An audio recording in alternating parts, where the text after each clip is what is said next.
আসসালামু আলাইকুম রহমতুল্লাহ। একবার আল্লাহ তাআলা হযরত মুসা আলাইহিস সালামকে বললেন, হে মুসা, দুনিয়ার মানুষ আমার কাছে ৬টি জিনিস চায়, আমিও তাদেরকে ৬টি জিনিস দিতে চাই। কিন্তু ৬টি জিনিস আমি যেখানে রেখেছি মানুষ সেখানে তালাশ করে না, তালাশ করে অন্য জায়গায়। তাহলে তুমিই বলো মুসা, মানুষ তা পাবে কি করে?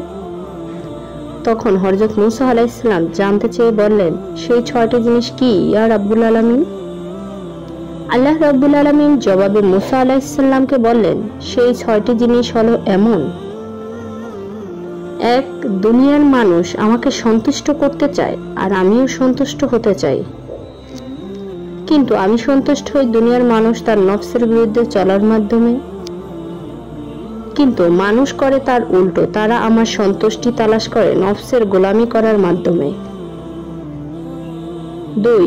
দুনিয়ার মানুষ শান্তি চায় আর আমি হলাম সালাম, শান্তিদাতা। আমিও মানুষকে শান্তি দিতে চাই, কিন্তু আমি শান্তি রেখেছি জান্নাতের মধ্যে আর মানুষ শান্তির খোঁজ করে দুনিয়ার মধ্যে। ৩. দুনিয়ার মানুষ জ্ঞানী হতে চায় পৃথিবীর ভেতরে কিংবা বাহিরে, দৃশ্যমান কিংবা অদৃশ্য যা কিছু আছে তার কোনো কিছুই আমার জ্ঞানের বাইরে নয়। আমিও মানুষকে জ্ঞানী বানাতে চাই, কিন্তু জ্ঞানকে আমি রেখেছি ক্ষুধার কষ্ট আর সফরের কষ্টের মধ্যে। কিন্তু মানুষের কি হলো, তারা জ্ঞান তালাশ করে আরাম আর বিলাসিতার মধ্যে, অথচ আরাম আর বিলাসিতা করে জ্ঞান অন্বেষণ করা গেলেও তা এত মূল্যবান হতো না।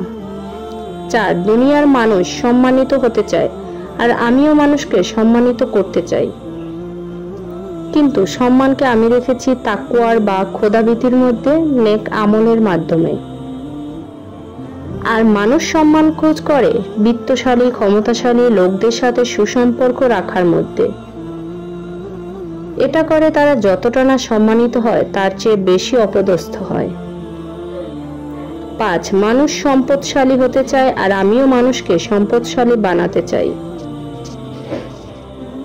কিন্তু আমি সম্পদ রেখেছি অল্প তুষ্টি আর কৃতজ্ঞতার মধ্যে, আর মানুষ সম্পদ তালাশ করে অধিক মাল সম্পদের আহরণের মধ্যে। কিন্তু শুধু মাল সম্পদ আহরণ করেই যদি ধনী হওয়া যেত, তাহলে যে কেউ চাইলেই ধনবান হয়ে যাইত।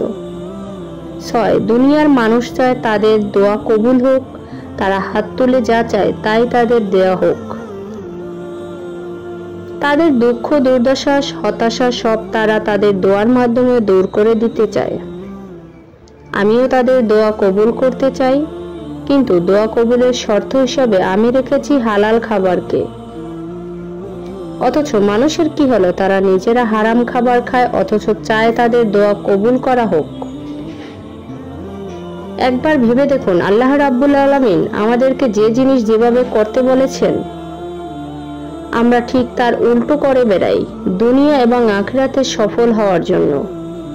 আমাদেরকে আল্লাহ রাব্বুল আলামিন যেই পথ বলে দিয়েছেন আমরা তার অনুসরণ না করে আমাদের নিজেদের মতো করে আলাদা পথ বা উপায় তৈরি করে নিয়েছি, অথচ কিয়ামত পর্যন্ত যদি আল্লাহ এবং তার রাসূল সাল্লাল্লাহু আলাইহি ওয়াসাল্লামের দেখানো পথ ছাড়া অন্য কোনো পথে চলাচল করি তাহলে সফলতা আসবে না, বরং শেষ পর্যন্ত কপালে লাঞ্ছনাই জুটবে। আল্লাহ রাব্বুল আলামিন আমাদেরকে তার দেখানো পথে চলার তৌফিক দিন, আমিন।